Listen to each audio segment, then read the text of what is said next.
Students, जैसा कि previous lecture में हमने डिस्कस किया था टिश्यू के बारे में, टिश्यू के हमने टाइप्स के बारे में पढ़ा था और लास्ट लेक्चर में हमने बात की थी सिंपल परमानेंट टिश्यू की। सिंपल परमानेंट टिश्यू के बारे में हमने बात की थी। तो हमने ना सिंपल परमानेंट के 3 टाइप्स के बारे में पढ़ा था। कौन कौन से थे वो? Parenchyma, collenchyma and sclerenchyma. तो स्क्लेरेन्काइमा में अगर आपने ध्यान दिया हो तो स्क्लेरेन्काइमा में 2 थे, एक तो फाइबर्स था और एक स्क्लेरोइड था। तो हम कॉम्प्लेक्स परमानेंट टिश्यू स्टार्ट करने से पहले, सिंपल हमारा हो चुका था, तो कॉम्प्लेक्स परमानेंट टिश्यू स्टार्ट करने से पहले आपको ना थोड़ा सा व्यू पैरेन्काइमा का पता होना चाहिए और किसका पता होना चाहिए? फाइबर्स के बारे में आपको पता होना चाहिए। फाइबर्स और पैरेन्काइमा जो आपके कॉम्प्लेक्स परमानेंट टिश्यू में भी काम आएंगे। तो पैरेन्काइमा की आपने क्या ध्यान में रखना है? These are living. पहली बात क्या ध्यान में रखनी है? पैरेन्काइमा वर्ड जहां भी आया वहां पे आपने क्या करना है? These are living and they are made up of cellulose. और ये किसकी, इनकी सेल वॉल है वो किसकी बनी होती है? सेल्यूलोज की बनी होती है। क्लियर है? और इनका फंक्शन क्या होता है?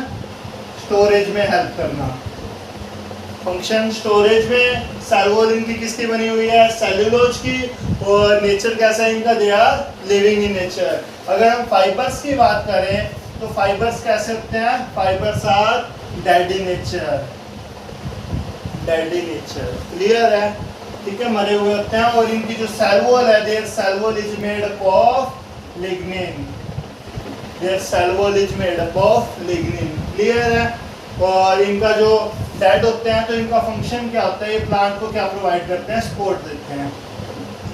प्लांट को सपोर्ट देना और सेल वॉल लिग्निन की बने होना और they are also dead in nature. ये तीनों फंक्शन किसके हैं? फाइबर्स के। और पैरेन्काइमा के क्या है? Living in nature. Their cell wall is made up of cellulose and their function is storage. ठीक है, तो अब हम स्टार्ट करते हैं complex permanent tissue.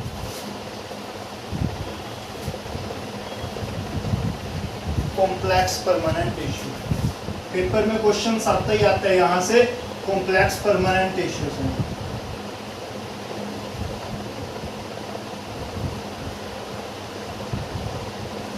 Very important. Complex permanent tissue आपको पता ही है। सिंपल परमानेंट टिश्यू क्या होता है? जो एक ही तरह के सेल के बने होते हैं उन्हें हम क्या बोलते हैं? Simple permanent tissue. और जो एक से ज्यादा सेल के बने होते हैं उन्हें हम क्या बोलते हैं? Complex permanent tissue are those tissue which are made up of more than one type of cell। जो एक से ज्यादा सेल के बने होते हैं उन्हें हम कौन से टिश्यू बोलते हैं? Complex permanent tissue. एग्जाम्पल की बात करें कौन कौन से कॉम्प्लेक्स परमानेंट टिश्यू है तो आपको पता होना चाहिए xylem and phloem. Xylem and phloem are the complex permanent tissue. Questions आता होता है why xylem and phloem are known as complex permanent tissue. Complex permanent tissue की definition clear है आपको? तो इन्हें complex permanent tissue क्यों कहते हैं? Because they both are made up of कितनी सेल्स के बने होते हैं? ये 4 टाइप ऑफ सेल।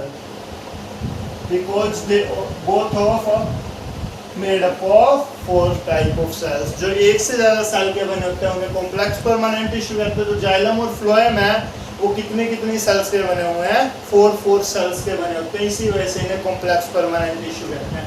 अब आपको सेल्स का पता होना चाहिए जाइलम और फ्लोएम में कौन कौन सी सेल्स होती है। तो जाइलम की अगर हम बात करें, जाइलम्स में होते हैं ट्रैकेट्स,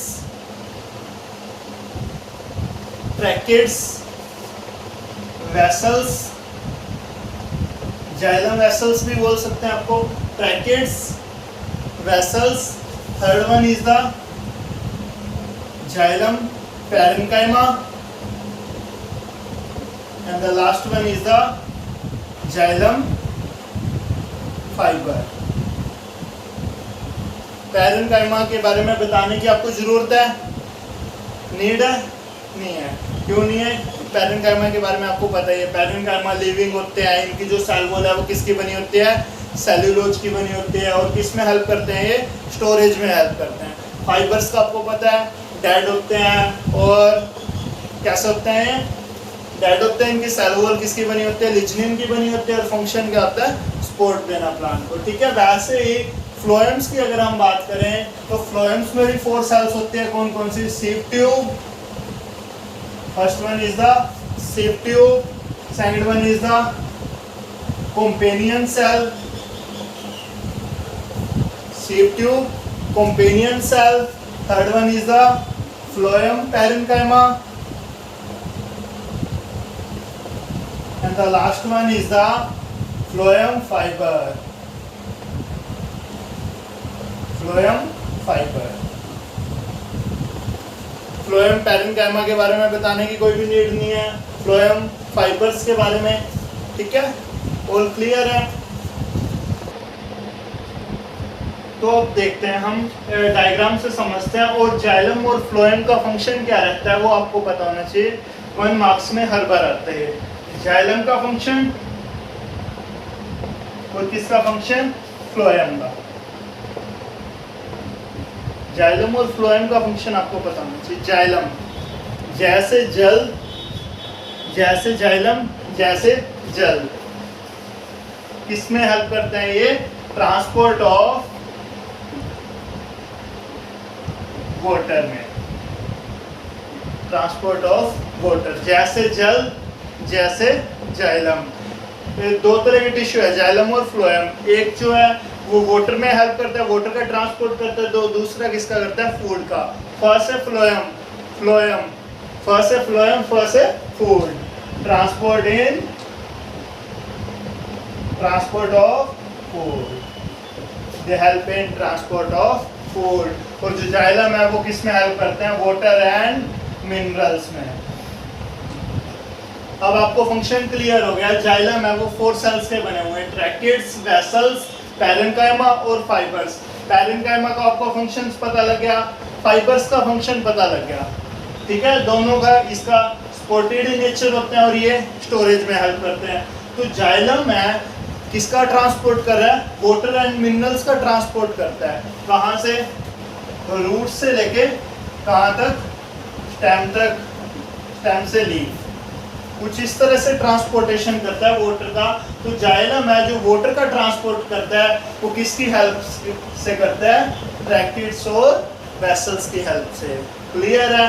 और फ्लोएम किसका ट्रांसपोर्ट कर रहा है? फूड का। फ्लोएम पैरेन्काइमा का फंक्शन पता है, स्टोरेज में हेल्प करना। फाइबर्स का फंक्शन पता है, प्लांट्स को सपोर्ट देना। सीव ट्यूब और कंपेनियन सेल की हेल्प से फ्लोएम क्या करता है? फूड का ट्रांसपोर्ट करता है। एक चीज ध्यान में रखना, जो वाटर का ट्रांसपोर्ट होता है वो रूट से लीफ तक होता है। और फ्लोएम का फूड का जो ट्रांसपोर्ट होता है, फूड कहाँ पे बनता है? लीफ में बनता है, with the help of a process known as photosynthesis. तो लीफ से वो स्टेम के पास आएगा और फिर रूट के पास आएगा। क्लियर है। तो कुछ इस तरह का ट्रांसपोर्ट देखने को मिलता है वाटर और फूड का, किसके द्वारा? जाइलम और फ्लोएम के द्वारा। तो वो हम ट्रैकिड्स और वेसल्स की अगर हम बात करें, ट्रैकिड्स कैसे होते हैं? ट्रैकिड्स होते हैं इलोंगेटेड। इनकी शेप कैसे होती है? इलोंगेटेड, या फिर आप ट्यूब लाइक भी बोल सकते हैं। इलोंगेटेड होते हैं और ट्यूब लाइक होते हैं। और किस में हेल्प करते हैं? वाटर के ट्रांसपोर्टेशन में हेल्प करते हैं। वेसल्स की अगर हम बात करें, वेसल्स कैसे होते हैं? They are cylindrical in shape, they are cylindrical in shape. और इनकी खास बात क्या होती है? इनकी क्या होती है? परफोरेटेड वॉल्स होती है। इनकी जो वॉल्स होती है वहाँ पे क्या होते हैं? छोटे छोटे स्मॉल साइज के क्या होते हैं? पोर्स होते हैं, परफोरेटेड वॉल्स। सिलेंड्रिकल शेप होता है और परफोरेटेड वॉल्स होते हैं इनके। डायग्राम देखते हैं हम। ये किसका डायग्राम है? ट्रैकिड्स का। ट्रैकिड्स में ना छोटे छोटे बिल्कुल स्मॉल साइज के क्या होते हैं? पिट्स होते हैं जो वाटर को ट्रांसपोर्ट करते हैं। पिट्स, PITS, पिट्स। ये ट्रैकिड्स का डायग्राम, ठीक है। और वेसल्स का अगर हम डायग्राम देखें तो वेसल्स का उस डायग्राम इस तरह का होता है। Vessels are the cylindrical in shape and their walls are perforated. इनकी walls पे क्या होते हैं? pores present होते हैं। अब ये जो vessels है ना, ये जो vessels है, इसके नीचे भी एक vessels होगा, इसके नीचे, इसके ऊपर भी vessels अटैच होता है। तो एक vessel से दूसरे vessels में जो ट्रांसपोर्ट होता है वो किसके तरह होता है? by these pores, ठीक है। पढ़ा भी होगा आपने डिफ्यूजन प्रोसेस, ऑस्मोसिस प्रोसेस, तो उनकी हेल्प से क्या होता है? वाटर का ट्रांसपोर्ट होता है। क्लियर है? तो अब हम बात करते हैं सिव ट्यूब और कॉम्पेनियन सेल्स की। सिव ट्यूब की अगर हम बात करें, सिव ट्यूब कैसे होते हैं? सिलेंड्रिकल इन शेप होते हैं। इनकी शेप कैसे होती है? सिलेंड्रिकल इन शेप होती है और इनकी वॉल्स पे क्या होते हैं? छोटे छोटे पोर्स होते हैं। सिव ट्यूब पे भी क्या होते हैं? बिल्कुल स्मॉल स्मॉल पोर्स होते हैं। क्लियर है? तो डायग्राम से समझते हैं हम।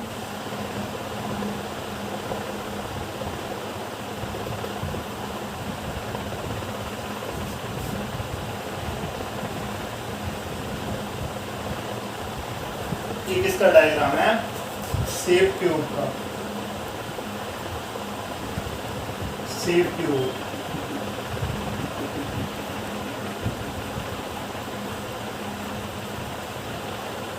और ये मैट्रिक्स को हम क्या बोलते हैं? साइटोप्लाज्म। क्या कहा जाता है? साइटोप्लाज्म। क्लियर है? इसके अलावा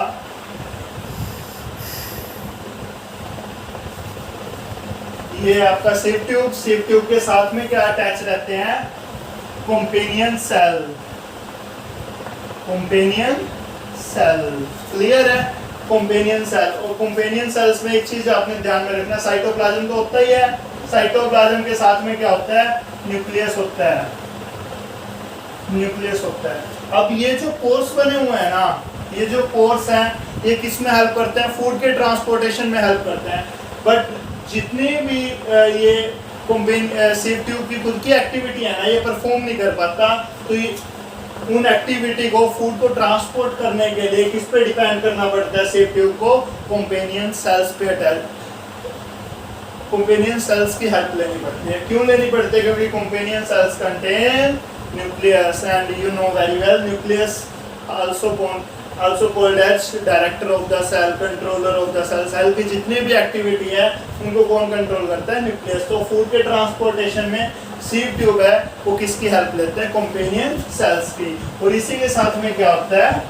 कॉम्पेनियन सेल्स के साथ में क्या होता है? पैरेन्काइमा होता है, पैरेन्काइमा। ठीक है, पैरेन्काइमा का आप डायग्राम बनाओ चाहे ना बनाओ, बट सिव ट्यूब और कॉम्पेनियन सेल्स को आपने साथ में ड्रॉ करना है, क्योंकि सिव ट्यूब किस पे डिपेंड करता है अपनी एक्टिविटी परफॉर्म करने के लिए? कॉम्पेनियन सेल पे। क्लियर है? अब एक चीज का और ध्यान में रखना आप, 4 सेल्स हैं। कितनी सेल्स हैं? 4 सेल्स किस में है? जाइलम में। 4 सेल्स ही किस में है? फ्लोएम में। तो एक चीज ध्यान में रखना, 11th में भी आपके काम आएगी ये, कि ये जो 4 सेल्स है ना, 4 सेल्स है, इसमें से 3 क्या है?